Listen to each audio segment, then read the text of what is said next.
Et oui, bonjour! La communauté de coups critiques, c'est encore moi, Pépé, et je vous reviens aujourd'hui avec une toute nouvelle capsule design, alors que j'avais le goût de vous présenter un petit sujet qu'on pourrait nommer un Funhouse Dungeon. C'est un type d'aventure qui était autrefois un peu plus la norme et qu'on retrouve présentement un peu moins sur le marché. Toutefois, il y a encore des Funhouse Dungeons qui sont publiés aujourd'hui à nos années, mais souvent ceux-ci vont avoir une touche un peu plus moderne, mais je vais expliquer le tout un peu plus loin. Un Funhouse Dungeon, c'est un donjon où sa logique est reléguée au second plan pour présenter un défi intéressant et amusant, bien sûr, aux personnes qui explorent les lieux. Le Funhouse ne va pas nécessairement respecter son environnement ni les autres éléments qui favorisent une cohésion forte entre les différents challenges du donjon que les personnages explorent. Pour ceux qui ne sont pas familiers vraiment avec le concept et qui, avant d'écouter plus cette vidéo, voudraient en lire un exemple concret, White Plume Mountain pour Advanced Dungeons and Dragons ou The Ghost Tower of Inverness pour Dungeons and Dragons Fantasy Role-Playing Game sont deux exemples que vous pourrez, je crois, trouver en PDF quelque part. Ils doivent être en vente sur DM's Guild. Habituellement, les donjons Funhouse sont des séries d'épreuves indépendantes les unes aux autres qui vont intégrer généralement un grand nombre d'énigmes et de pièges. Il n'y a aucune attention particulière qui est portée à la logique. La première pièce peut être une pièce complètement inondée, alors qu'immédiatement, celle qui suit est une salle avec des lames qui sortent du plancher, puis des murs, puis qui essayent de vous couper en deux. On ajoute à ça un passé nébuleux au donjon en question, une touche d'humour malgré la dangerosité de l'endroit, et on se retrouve avec un donjon Funhouse, tout ce qu'il y a de plus classique.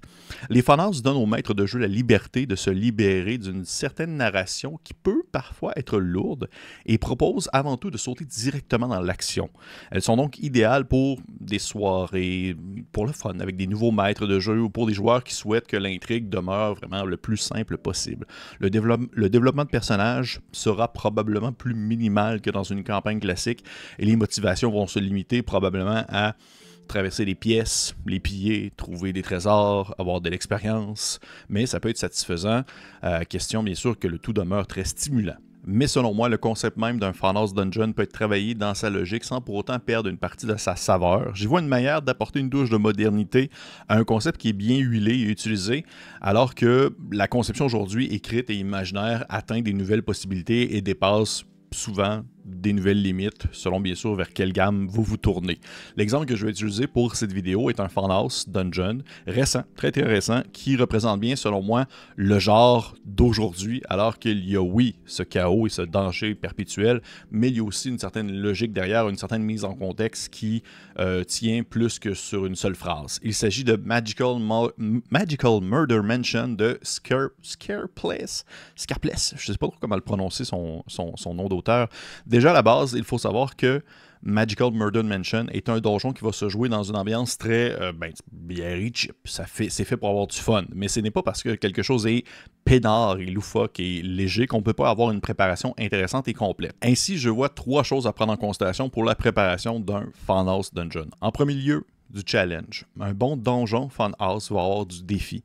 Et c'est là, je crois, où il va y avoir une certaine difficulté à doser et qui pourrait être un peu plus compliqué. Puisque le but, c'est d'avoir du plaisir, il faut concevoir en prenant en considération que nous sommes là pour un challenge juste, pas un challenge frustrant. Si votre objectif en tant que maître de jeu est de seulement balancer de la merde au visage de vos personnages sans que ceux-ci puissent comprendre qu'est-ce qui se passe ou réagir, il ne s'agit pas d'un donjon Funhouse, il s'agit tout simplement d'un règlement de compte. Et c'est là où Magical Murder Mansion est particulièrement bien construit. Les situations sont apportées de manière à ce que le maître de jeu sait naturellement que c'est un piège puisqu'il a lu l'histoire. Ensuite, les joueurs le reconnaissent probablement que c'est un piège puisque ce sont des joueurs. Mais quelqu'un doit tout de même ouvrir la porte pour que le piège s'enclenche parce que c'est la meilleure manière de sortir de la salle dans laquelle les personnages se trouvent présentement. L'auteur du donjon explique également comment gérer le concept d'un piège sans pour autant tout dévoiler afin de garder un certain effet de surprise. Il va suggérer de mettre en garde les personnages contre les pièges en décrivant ce qu'ils voient, comme des fentes de lames qui pourraient sortir des murs, juste des fentes, des charnières pour des fosses. Peut-être qu'il y a des petites étincelles qui sortent d'une serrure. Le concept, c'est de ne pas leur dire qu'il y a un piège ici, mais leur faire comprendre plutôt qu'il y a quelque chose qui ne fonctionne pas dans la pièce ou quelque chose qui cloche. Donc, on ne va pas mentionner le mot piège, mais plutôt décrire l'environnement en laissant sous-entendre que quelque chose est particulier dans la situation actuelle. Et si un joueur demande avec une voix bien apeurée « Est-ce qu'il y a un piège? » mais ne répondez pas avant qu'ils puissent du moins faire des recherches et tenter de le trouver par eux-mêmes. Si la première chose qu'ils posent comme question en rentrant dans la pièce Il n'y a pas de réponse à cette question. La partie intéressante, en fait, ce n'est pas de repérer le piège, mais c'est bien sûr de savoir qu'est-ce que les joueurs vont en faire. Est-ce qu'ils vont devoir le déclencher? Est-ce qu'ils essaient de le contourner? Essayer de le désactiver? Est-ce qu'ils vont attirer un ennemi dans la zone dangereuse pour que le piège se mette en action?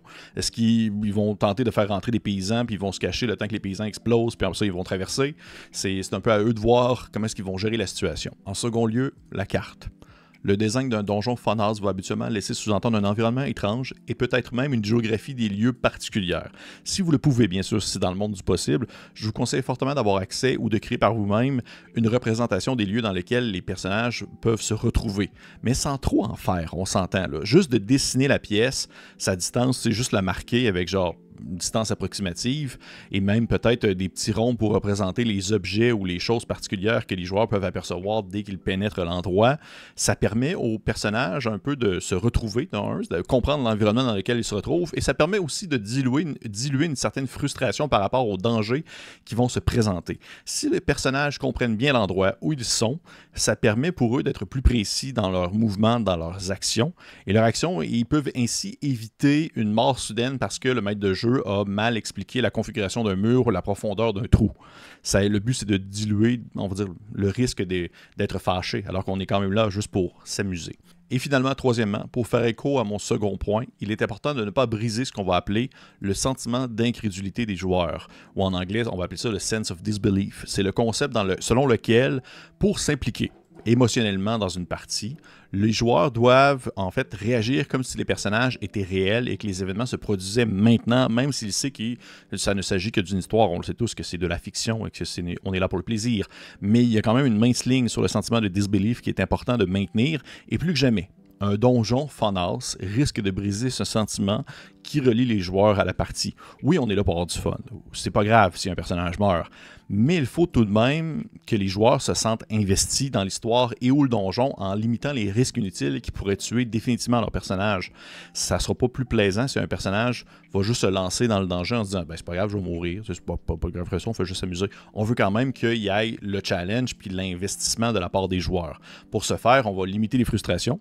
Le maître de jeu doit vraiment prendre, selon moi, le temps de bien préparer ses salles, sa description, et à la limite se faire des bullet points, des éléments qu'il doit mentionner selon les différents facteurs présents dans un endroit précis. Les éléments qu'il peut mentionner lorsque les personnages rentrent dans une pièce, comme par exemple la gigantesque statue au fond de la pièce, les tonneaux qui se trouvent au coin à droite, la peinture d'un magicien en vélo accroché au mur. En seconde chose, les éléments qu'il doit mentionner lorsqu'un personnage décide d'investiguer la pièce, une drôle d'odeur comme une odeur d'huile, ou de la poudre sur le sol qui ressemble à de l'acier ou de la cendre. Et finalement, troisièmement, des éléments à mentionner si un personnage décide spécifiquement de chercher pour quelque chose de très précis. Un personnage qui tente de trouver l'origine de l'odeur en question, elle semble provenir de la peinture du magicien sur son vélo, et en s'approchant, il voit que finalement, les narines du magicien sont deux trous pouvant probablement lancer un produit quelconque, probablement un piège. On peut dire aussi qu'il existe différentes manières de maintenir ce sentiment d'incrédulité. Il y a maintenir l'attention. Il s'agit d'une compétence, je crois, quand même assez particulière à aller chercher, qui peut être difficile au premier abord, mais inestimable lorsqu'elle se présente, lorsqu'elle est bien utilisée. Ne vous contentez pas d'exposer les faits dans la situation dans laquelle les personnages se trouvent, créer un ton, un sentiment, voir les descriptions. Les plus petites descriptions sensorielles peuvent faire toute la différence, alors que vous allez chercher autre chose que seulement ce que les personnages peuvent voir. Ensuite, sachez quand vous taire. Le silence est souvent plus efficace dans certaines occasions que les mots, et c'est particulièrement vrai lorsque les personnages vont interagir entre eux.